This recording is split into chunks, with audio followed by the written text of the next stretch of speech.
An Unlikely Lent, Extraordinary People of the Easter Story by Rachel Billups. Chapter 6, Unlikely Allies, Joseph of Arimathea and Nicodemus, pages 114 through 122.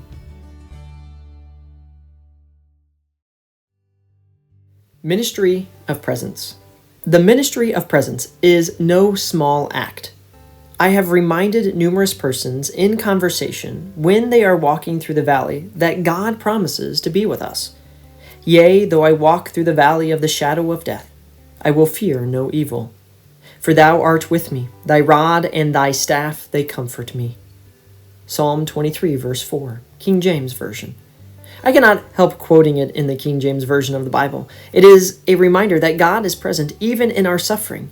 God promises to be with us. And as followers of Jesus, we are called to walk with one another in our suffering and grief.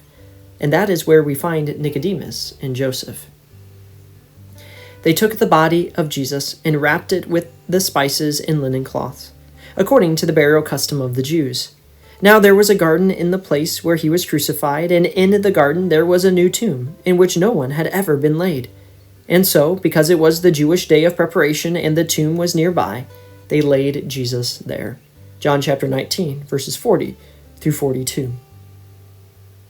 There really is something sacred about simply showing up. The ministry of presence is a holy, intentional act of being with one another, especially in life's darkest moments. When words fail, when answers do not come easy, when the valley of the shadow of death stretches long before us, our presence with one another becomes the most powerful gift we can offer one another.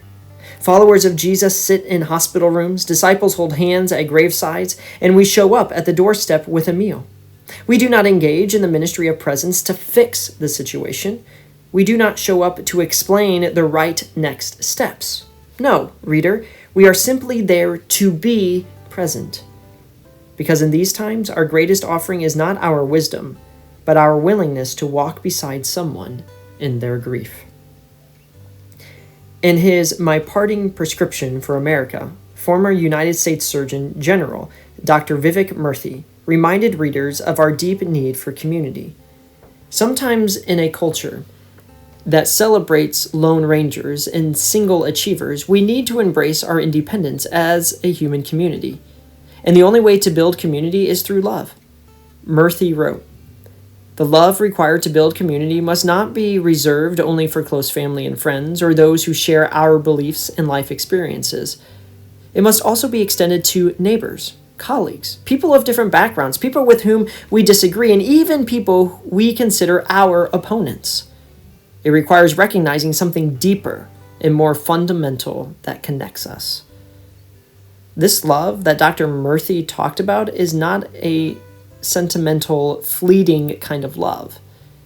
This brand of love binds us together. Love is generous, kind, and courageous. It is the love that refuses to be transactional and that does not require close friendship or stop short of those who do not think like us, vote like us, or live like us. It is a love that extends across the street to the neighbor we do not understand. This love embraces the coworker who challenges us. It is a love that transforms our understanding of the person we once called our enemy. It is Jesus' demonstration of love, love that sits at the table with tax collectors, zealots, women, outsiders, and sinners. Jesus' love is a love that stretches arms out wide on a cross for those who mocked and betrayed him. Jesus' love is a radical invitation into community, where the curious convert and the courageous and adversaries become allies. Perhaps Joseph and Nicodemus did not embrace Jesus' form of communal love at first.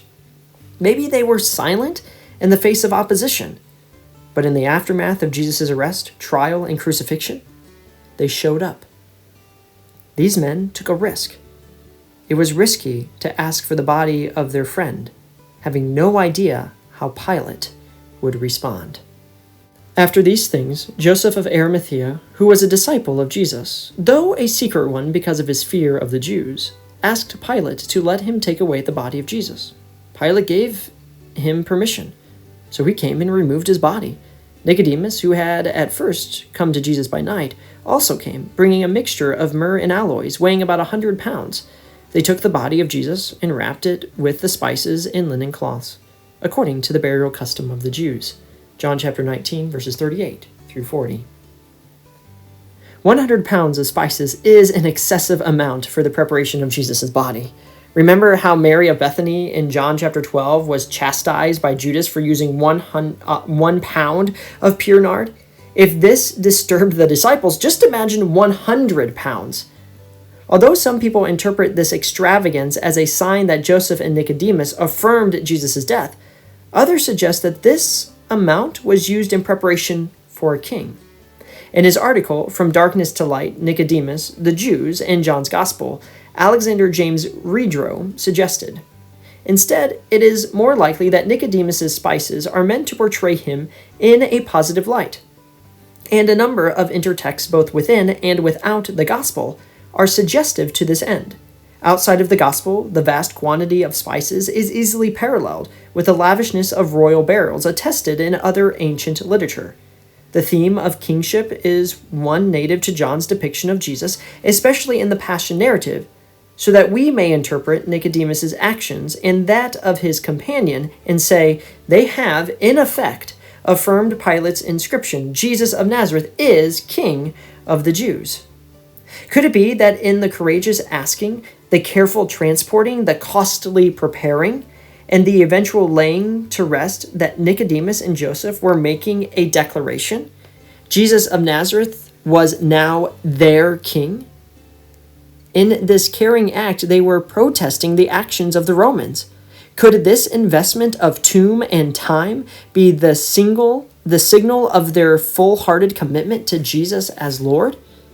Joseph and Nicodemus were unlikely allies, and their place in the crucifixion story brings us to a significant question. Could this be you? Could it be that you or I have spent time living as a secret disciple? Perhaps we have lacked vocabulary or voice, allowing obligations or distraction to keep us from truly following. Instead of beating yourself up, maybe today is the day you courageously find your voice and invest in Jesus' mission.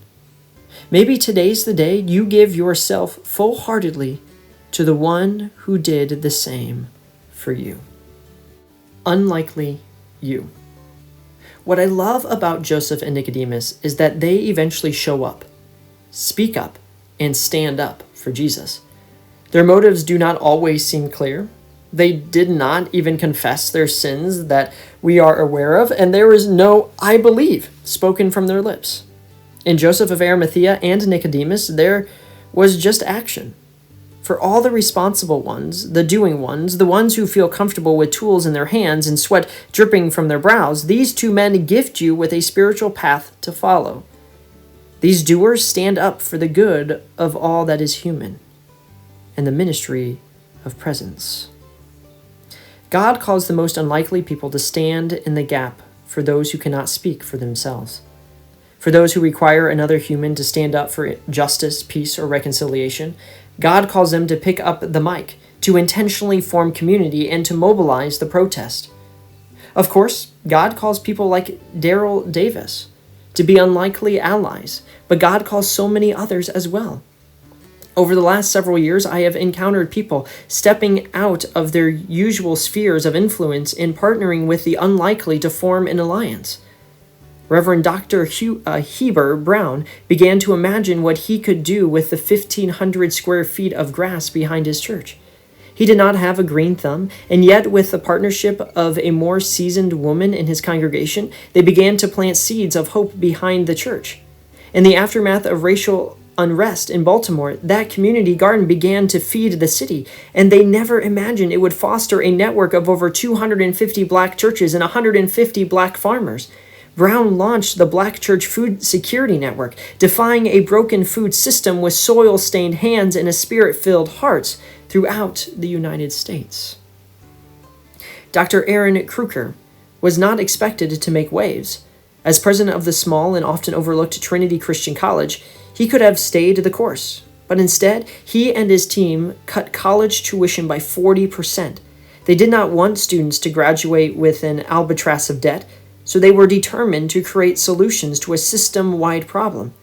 Trinity then partnered with local organizations to connect students to real careers. solving real-world problems, living out the gospel not in theory, but in practice. Joshua Hayashi was not your typical church developer. Ordained in 2014 in the Disciples of Christ and living in Hawaii, he saw the writing on the wall. 100,000 churches will close by 2050 throughout the United States of America. Instead of wallowing in despair, he imagined partnering with people to dream of something new. He brought kingdom-minded developers together to reimagine sacred spaces, not as private property, but as public goods. Determined to keep land for the people, he wanted to ensure churches reimagined one of their best assets. Kristen Cooper was not aiming to start a movement. She just wanted folks to experience more than a Sunday service. She started with soup and gathering people around her kitchen table. Her dinner church, now known as Coop Soups, has become a spiritual table where local growers, markets, and food pantries collaborate to nourish both body and soul. Its mission is simple: to make soup worth sharing. It is truly belonging in a bowl. Chelsea Spirus, when working for Riverfront Ministries, saw a commercial kitchen that sat empty all week. Where most church leaders saw a gap, she experienced an opportunity. She built a cooperative between local businesses and a congregation, transforming a quiet church commercial kitchen into a buzzing hub for economic empowerment and shared mission in Wilmington Kitchen Collective. Beverly Jenkins had a vision not for charity but for dignity. On a mission trip to Haiti, where she believed that she was bringing Jesus, was prompted by the Spirit to stop asking, "What do these people need?" and began asking, "What do they want?" What followed was nothing short of miraculous. R&R Marketplace in Delaware, Missouri, is a space so spirit-led that even the bank that once denied her a loan now rents space inside it. Joe Bowling had no fancy degrees, merely a deep calling to the neighborhood. He moved back to Englewood, Indiana, where his father pastored a church that had historic ties to the KKK. He rooted himself in the same soil that had borne generations of pain, repented of the harm that had been done, and through unlikely partnerships, including Purdue University, helped launch a magnet school where the robotics team is now ranked 11th in the world. This is just like God. God uses the overlooked, teams up the unexpected, and through holy collaboration fosters a future that no one person could have dreamed alone. What about you? What about us? The world is still in desperate need of unlikely humans. We need people who will stand where others step aside, speak when silence is easy, and love when hate feels inevitable. God has always used ordinary people to do extraordinary work. As you think about unlikely partnership, just imagine your neighborhood. Is there an injustice that makes your heart burn? Could you be the person who starts a hard conversation where reconciliation is needed in your family, your church, or your community? You do not have to be famous. You do not have to be powerful. You merely have to say yes to following Jesus. God uses unlikely you to partner people together to do work on this side of heaven. The result? Maybe, just maybe, together we will experience resurrection. Practice. Take a stand. In your small group or while engaged in worship, instruct persons to write commitments on Post-it notes or small pieces of paper. Invite people to prayerfully consider the ways in which God is asking them to step up as unlikely allies. Prompt the writer with a scenario where God is calling them to show up and practice the ministry of presence. Maybe there is an injustice they notice in their neighborhood, city, region, or around the world that they feel stirred to stand up for. Perhaps God is prompting them to become a kingdom solution to a kingdom problem in the church they serve. Or maybe they simply want to grow in their faith and move from cautious curiosity to courageous commitment. Create a sacred space where people can bring forward these commitments and simply place them or nail them to a cross. Ask them to write them down. Their commitment could be a word, phrase, or sentence. Give ample time for people to reflect on their commitments. Encourage those who are processors to take their pieces of paper home and prayerfully consider what the Spirit may be asking them to do. Much like Joseph of Arimathea and Nicodemus, their penning These words becomes an act of surrender, courage, and a public declaration that Jesus is my King and my Lord. Also, encourage people with the knowledge that God will never send them alone. They are partnered together for God's kingdom purposes.